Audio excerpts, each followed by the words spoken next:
Sir வணக்கம் sir. வணக்கம் sir. Sir இப்போ பசுமொன்னில் ஒரு முக்கியமான ஒரு நிகழ்வு அரங்கேறி இருக்கு.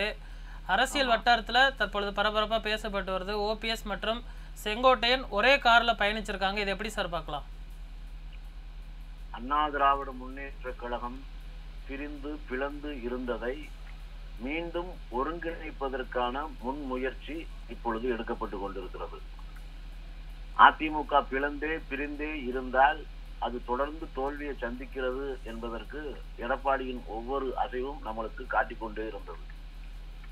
அதற்கு ஒரு முற்றுப்புள்ளி வைக்க வேண்டும், மீண்டும் அதிமுகவை பலமான இயக்கமாக மாற்ற வேண்டும் என்பதற்காகத்தான் ஐயா ஓபிஎஸ் அவர்களும் அண்ணன் செங்கோட்டையன் அவர்களும் இணைந்து பணியாற்றி கொண்டிருக்கிறார்கள். இணைந்து இன்றைக்கு பசும்பொன் சித்தர் வாழும் இடமாம் பசும்பொன் கிராமத்திற்கு இன்றைக்கு வந்து கொண்டிருக்கிறார்கள். இந்த அதிமுகவில் ஏற்பட்டிருக்கிற பிளவு இனிமேல் உறவாக மாறும் என்பதற்கு இந்த சம்பவம் ஒரு எடுத்துக்காட்டு.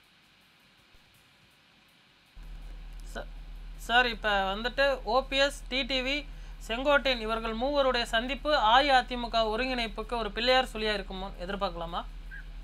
அதிமுக ஒருங்கிணைய வேண்டும், அதிமுக ஒற்றுமைப்பட வேண்டும் என்பதுதான் அதிமுகவினுடைய ஒவ்வொரு அடிமட்ட தொண்டனுடைய எண்ணம், செயல். இதை உறுதிப்படுத்த வேண்டும். எம்ஜிஆர் இல்லாத அதிமுக இருந்தால் எப்படி இருக்கும், புரட்சி தலைவி அம்மா இல்லாத அதிமுக இருந்தால் எப்படி இருக்கும் என்பதை போல்தான் ஐயா ஓபிஎஸ் அவர்களும் அண்ணன் செங்கோட்டையன் அவர்களும் இல்லாத அதிமுக அது அதிமுகவாகவே இருக்காது. அப்படி ஒரு நிலையை நோக்கித்தான் எடப்பாடி அதிமுகவை எடப்பாடி திமுக என்கிற நிலையை நோக்கி பயணித்துக் கொண்டிருக்கிறார். அதற்கு ஒரு முற்றுப்புள்ளி வைக்க வேண்டும். தொடர்ந்து துரோக செயல்கள், நம்பிக்கை துரோகம் அரங்கேறிவிடக் கூடாது என்பதற்காக இவர்கள் மூவரும் இணைந்திருக்கிறார்கள். அதிமுகவின் மும்மூர்த்திகளாக இவர்கள் இணைந்திருக்கிறார்கள். அதிமுக மீண்டும் ஒற்றுமைப்படும், ஒருங்கிணையும் என்பதற்கு இவர்களின் மூவரின் இணைப்பு ஒரு சாட்சி. சார் இந்த மூவரும் இணைந்திருக்கிறாங்க.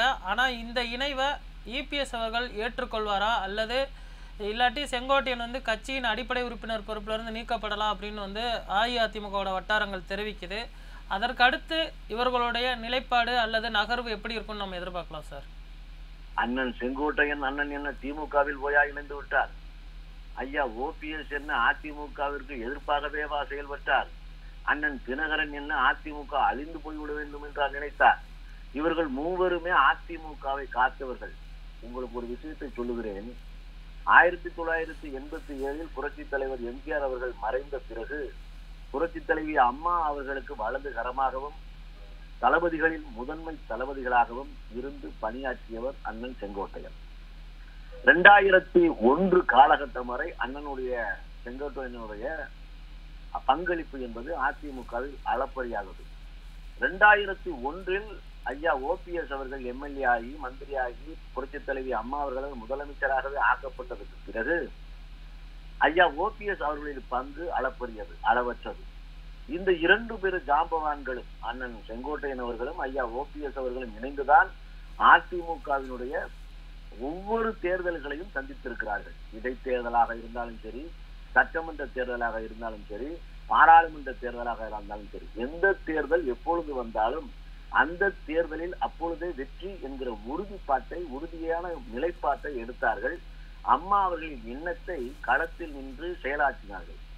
ஆனால் இன்றைக்கு எதிரிகளே இல்லாத இயக்கமாக, கண்ணுக்கட்டிய தூரம் வரை எதிரிகளே இல்லை என்று சொல்லுகிற அளவிற்கு இருந்த அதிமுகவை இன்றைக்கு அழிவின் பாதைக்கு அழைத்து சென்று கொண்டிருக்கிறார் எடப்பாடி. இந்த எடப்பாடிக்கு முற்றுப்புள்ளி வைக்க வேண்டும். அவர் அதிமுகவை விட்டு இவர்களை நீக்க வேண்டும் என்று சொன்னால், அச்சி ஒன்றிணைய வேண்டும், ஒருங்கிணைய வேண்டும் என்று சொல்கிற ஒவ்வொருவரையும் இவர் நீக்கினால் யார் மிச்சமாக இருப்பார்கள்? எடப்பாடி மட்டும்தான் இருப்பார். எடப்பாடி இருந்து என்ன செய்ய?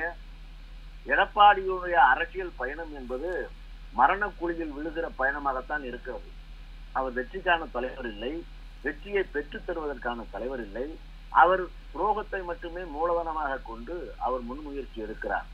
அதனால் அவர் எந்த முடிவை எப்படி எடுத்தாலும் அந்த முடிவை சந்தித்து எடப்பாடி இல்லாத அதிமுகவை நோக்கித்தான் இந்த பயணம் இருக்கும்.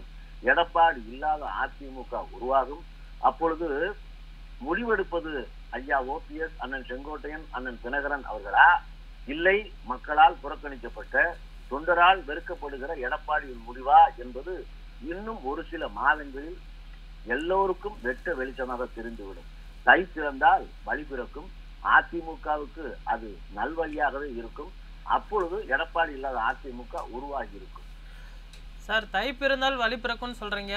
அதே போன்று இப்ப செங்கோட்டையன் ஏற்படுத்திருக்கக்கூடிய இந்த கழகம் நன்மையில முடியுமா அல்லது இன்னமும் ஒரு விரிசலை நோக்கி தான் போகுமா? ஏன்னா இபிஎஸ் இல்லாத அதிமுகவை நோக்கி நகர்வோன்னு சொல்லியிருக்கீங்க, அது சாத்தியமா சார்?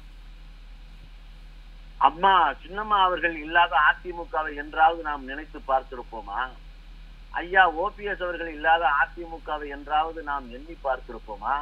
அண்ணன் தினகரன் இல்லாத அதிமுக என்பது ஒன்று உருவாகுமா? அண்ணன் செங்கோட்டையன் இல்லாத அதிமுக எப்படி இருக்கும் என்கிற கற்பனை எல்லாம் எட்டாத கேள்விகள் இது. ஆனால் இவையெல்லாம் எடப்பாடியின் துரோகத்தால் அரங்கேறிவிட்டன.